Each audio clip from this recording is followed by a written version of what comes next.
It's funny really because, I mean, maybe it's not that funny, but masculine energy was really ruining my relationship. That later on, it's a freaking mess of who you are, what you're doing, and how you're living, and like who the hell even cares about that bullshit. People always say that women are supposed to be in feminine energy, men are supposed to be in masculine energy, and then you just ask yourself, why the hell does this matter, and what is even all those energies, and why do I need to even hear about all these woo things that make no sense, and I'm just not that spiritual. And I thought the same, that I'm not really a spiritual person, until I actually discovered that it's not really per se about spirituality. It's more about how we show up and what we do. So let's talk about today what is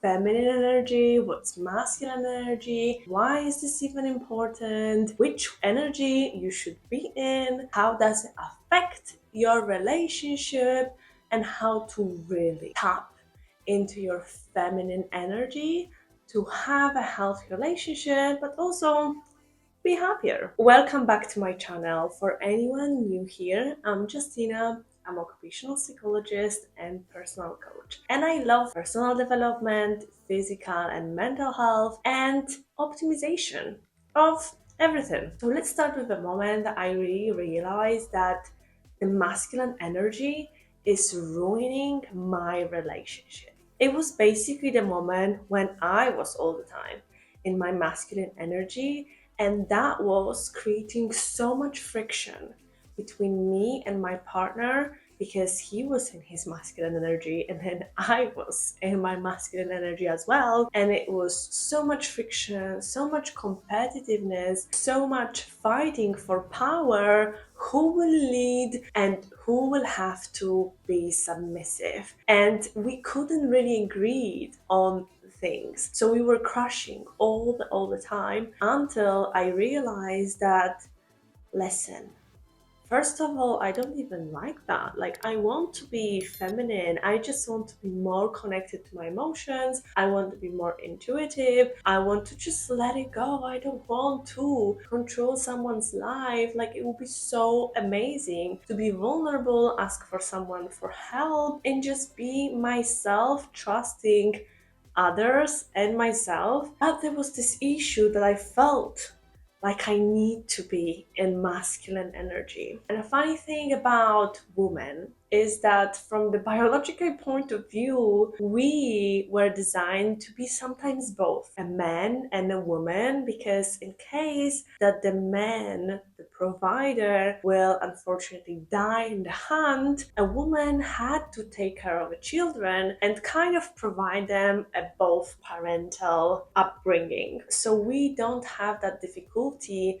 between switching from masculine energy, which is all about leading, control, thinking rationally, being very directed, analytical, goal driven, competitive, really focused on the results and solving the problem, while feminine energy is all about being more emotional, intuiting, nurturing, vulnerable. It's all about being and feeling and connecting and trusting and creating that deeper connection. So it's more about flow and openness. So it's not all about just being a specific gender, because as I said, women can be really easily switching from masculine to feminine energy, really depending on what kind of state you are. And actually all humans have that feminine and masculine energy. So it is like a dance between those energies, really depending of who you are dealing with, what kind of situation you are in, and how are you internally feeling. And in romantic relationships, it's really about the flow between feminine and masculine, about receiving and giving.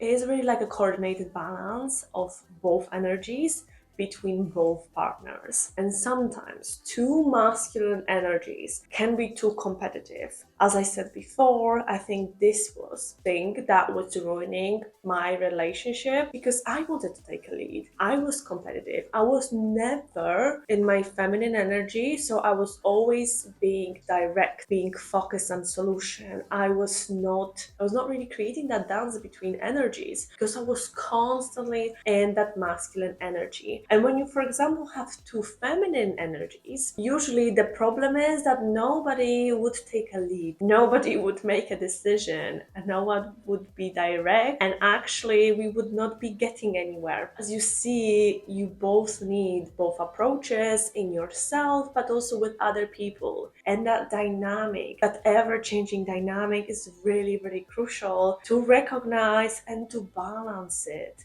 between you and your partner. So you can really experience life fully, because feminine energy is about being, it's about receiving, it's about feeling, it's about connecting with others. But masculine energy is about doing, solving, protecting. It's usually associated with qualities of strength, assertiveness, and independence. It's really an energy of getting things done, of action, and taking a charge. And of course, when you think about the woman, it's not that she needs to be dependent. It's not that she will never take action. It's not that she will never decide about anything. So it's not that we need to be, or we should be, all the time in a feminine energy. Because of course, in career-wise, for example, I think that you should take charge of your own life, of your own career, of making and achieving your goals, and be independent to really create that self identity. But it's all about the balancing it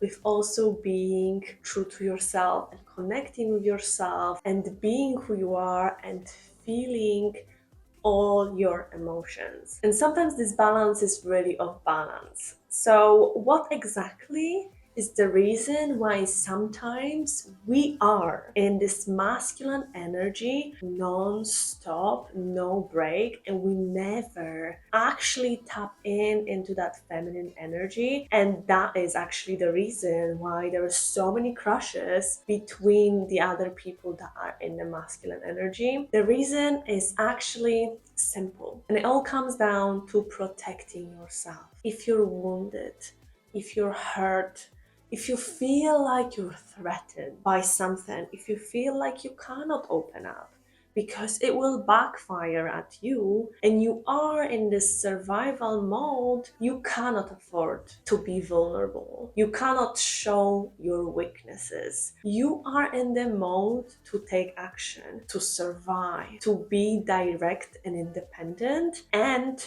take charge of your life to get out of this emergency mode, of this horrible situation. And it's actually not really about that something horrible happened and you are in this survival mode very, very visibly. Sometimes the clues and the symptoms are not really that obvious, because in this hustling culture, it is so easy, so freaking easy to lose yourself and who you really are, that later on it's a freaking mess of who you are, what you're doing, and how you're living and how you're feeling. So let's talk about some really common symptoms of how you can really recognize that you are off balance and you are in this surviving mode and you are actually feeling too vulnerable to tap in to this feminine energy. So you are showing more masculine energy qualities to really protect yourself. So the first one is actually being passive aggressive. If you feel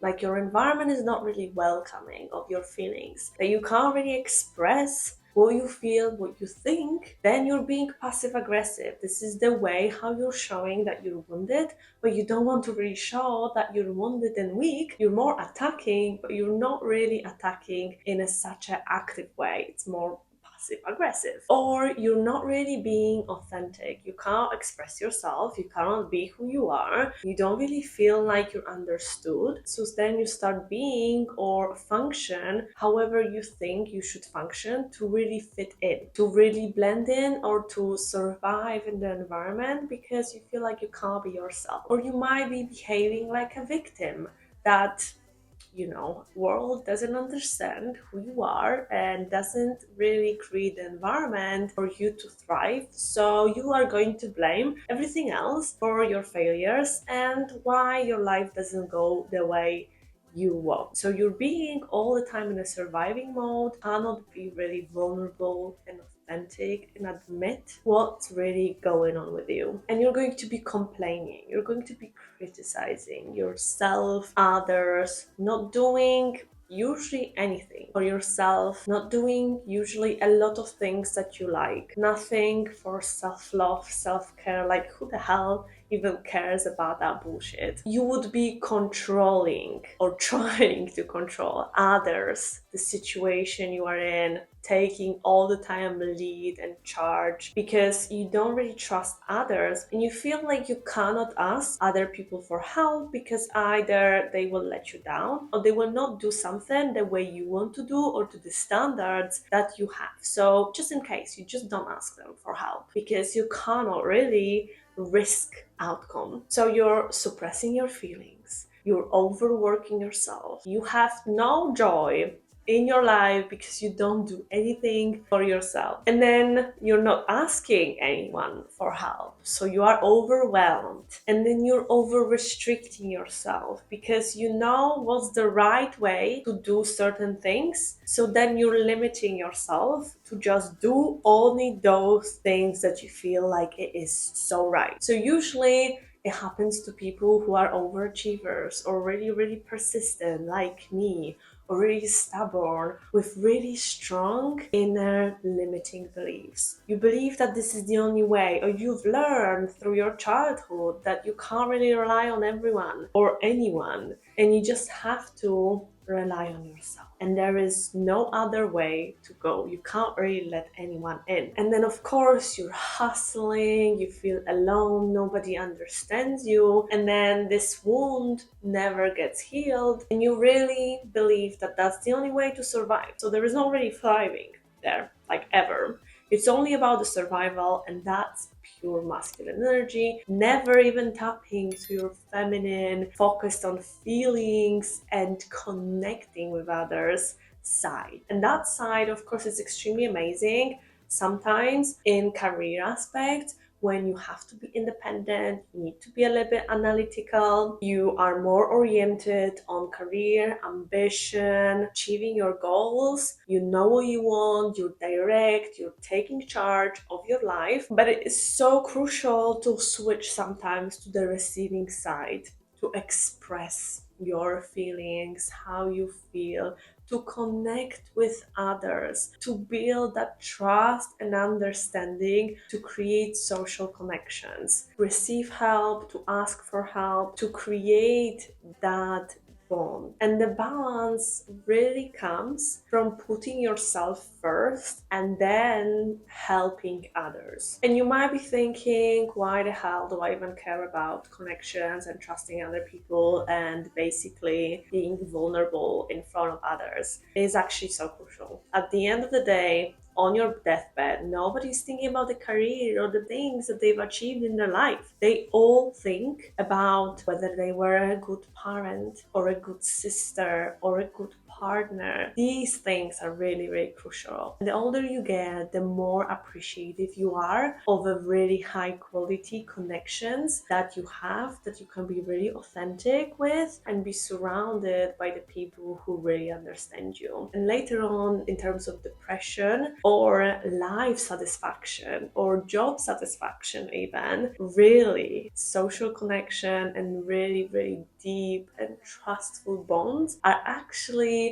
on the top of indicators of higher fulfillment and overall happiness and well-being. Because at the end of the day, who gives a damn about money? You can have so much freaking money, but then if you don't really have anyone to share it with, it will never be enough. But when you have those connections, at the end of the day, the other aspects don't really matter that much, because whatever matters is here and now and all the people that you are sharing your life with. So the balance between feminine and masculine energy really comes from first putting yourself first and then helping others. So let's talk about how to really reconnect yourself with the feminine side, so then you can start taking advantage from both energies, but also create a deeper connections, which are really, really important, and improve your relationship. So really create that dance between the energies,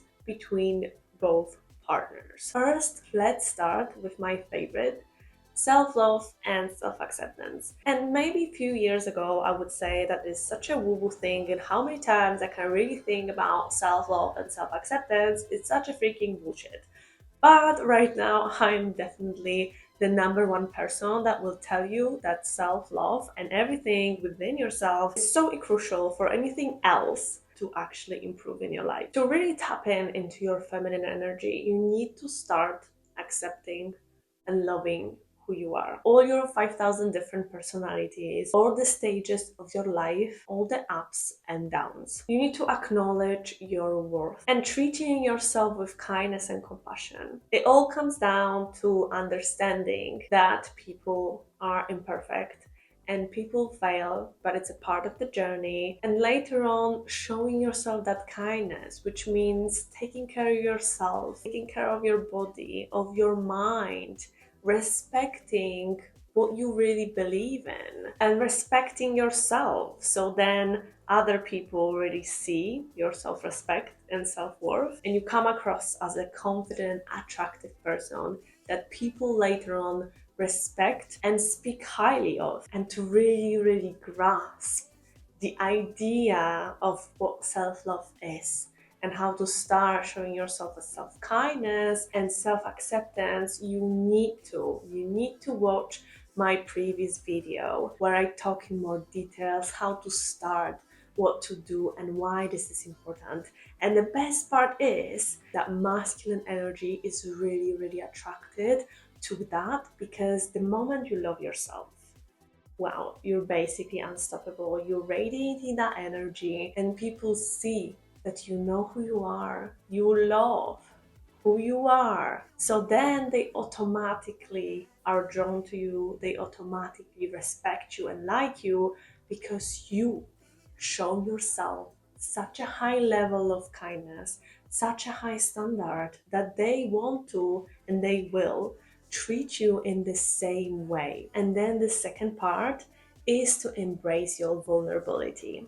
So, of course, if you are in a survival mode, this is the last thing that you want to do, to open up, to show your weaknesses for everyone to see your wounds, your problems, your feelings, your unprocessed feelings, and to really talk about yourself, what you like, what are your fears, what are your desires. It is really about showing all the layers of your personality, who you really are, your authentic self.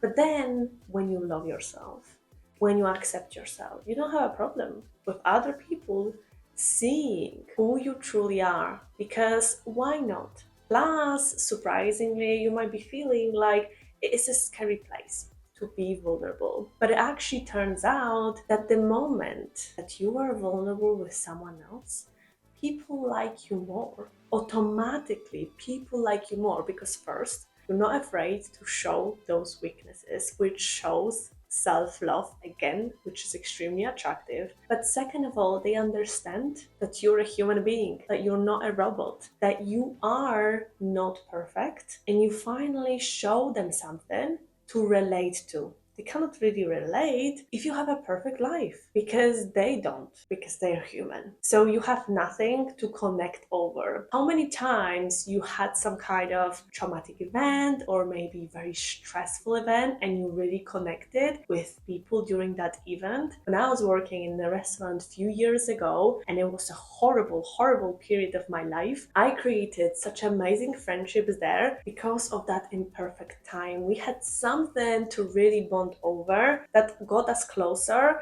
and that kind of friendships, that kind of connections can really survive time, the distance, because emotions and feelings and things that we can connect over and really, really relate to is priceless. But it's also really, really crucial that whenever you're vulnerable, you're not being vulnerable because you're needy, because you're angry, because you're trying to get some kind of reaction from others. Like maybe you want them to pity you, to pat you on the shoulder and tell you for you, or maybe you want to show how miserable your life is and you're coming from this victim like mindset. It's really crucial to just express yourself and say, this is how I am, this is all me, and that's it, and I love it. And that's the attractive part, not the needy part. But it comes from self-love. The moment you accept what you've come through, who you have become, this is the moment you don't need anyone to validate you or show a sympathy for the things that happen to you, or to tell you, oh my god, you're so freaking amazing, and then you feed off it. No, you're just showing it because this is it. This is me. Take it or leave it. And being vulnerable, of course, it's scary and it is something that can be really uncomfortable, but it creates such a trust. It creates such a bond and it creates such an intimacy in all relationships. And it often is the thing that makes other people open up about themselves. Or in relationships, it makes a man to open up about themselves. So then you can actually be authentic and open up about yourselves to each other and create that deeper bond when you just don't know about yourself as superficial, shallow things, but you know the meaningful things. And the third thing, how to tap really into your feminine energy, is nurturing your intuition. So feminine energy is really connected with your intuition, with your inner knowing. So really trusting yourself, trusting your gut feeling. If something feels right, something feels wrong, and you listen to that. So if you want to say no, but you say yes, there isn't consistency. But if you want to say no and you say no, you follow that intuition, you trust yourself, and you make decisions based on that. And when something feels right and you say yes, that just amplifies that intuition, that just feeds your authenticity. And people are extremely drawn to this because they can sense if you're authentic, if you're really consistent with your values, with respecting yourself, with knowing what you truly want and being confident about actually speaking about it. That yes, I want to say yes, no, I want to say no. And sometimes, of course, saying no can be difficult. So if you have a problem with that, go to my previous video about how to say no without feeling guilty. And the moment you start doing that, masculine energy is just drawn to it. This is the moment when they start really pursuing you because they're so drawn to it instead of you chasing them. And then you need to practice receiving.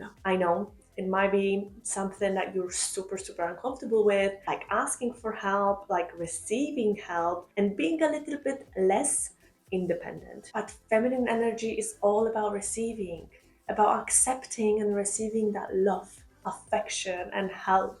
Showing that you're vulnerable and a little bit weak and you need that help or you need that support, and there is nothing wrong with that because we all need sometimes a support. So it's all about being open to small or big gestures through which that person can show you that they care. But if you just shut them down and say, no, I don't want it, I don't want it, they don't have even space to first show you how much they care about you, and second of all, even receive that kind of pleasure. Like how many times you helped someone and got that internal pleasure because you see them happy. You're actually taking away the opportunity from them to do something nice for you and receive that gratification because you don't need help or you don't want to feel like you owe them something. It's not about owing something. It's not about proving that you can do it yourself. In the healthy relationships and in the deep relationships, it's not like somebody is owing someone something. It's not about that. It's about showing how you care about each other, how you love each other, and how you can support each other. So it's all about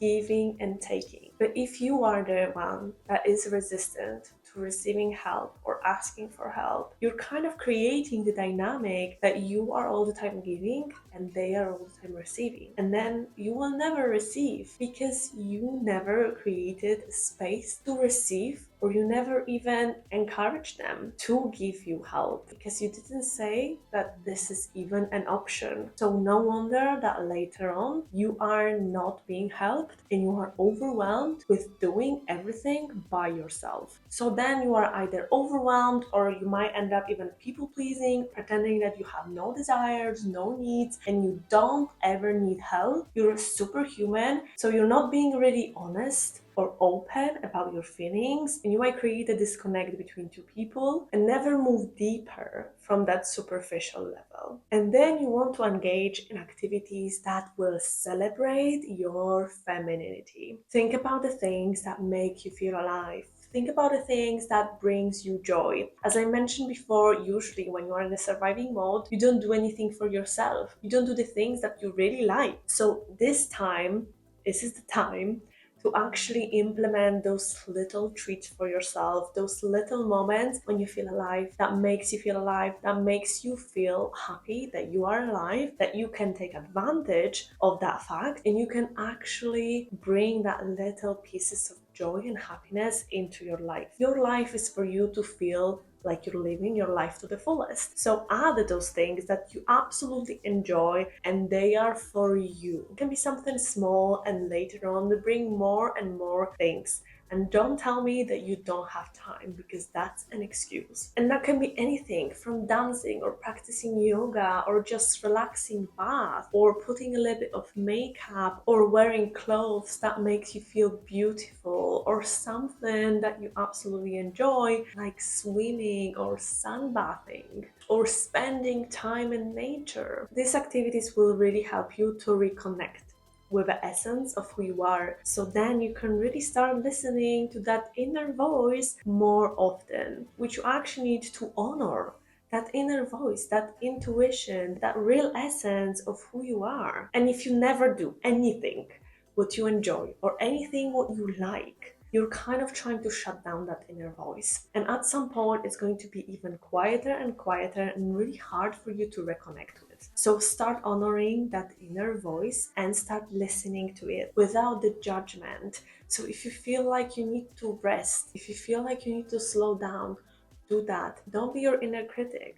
Be your best friend. And if you're wondering how to stop that negative self-talk, watch my previous video where I talk more about how to stop that spiral and embrace the power of positive self-talk. And then another point is nourishing your mind. Oh my god, I cannot tell you how many times I've noticed that if I don't eat well, I basically go into depression-like state. And I actually did my previous video an experiment where I was eating so much sugar and the effects were basically astonishing. And if you want to watch that, you should definitely see it, how much I've changed over the days when I was just eating pure sugar. So really nourishing your mind and your body is so crucial for your well-being, but also how you feel and what your mood is and how you see the world. So you want to really, really focus on your nutrition, but also about how you talk to yourself. As I mentioned before, positive self-talk is all the way to go. You want to be your best friend and a cheerleader, not your enemy. And it is so crucial for you to improve that positive self-talk, to feel much more confident and to start loving yourself and to be unapologetically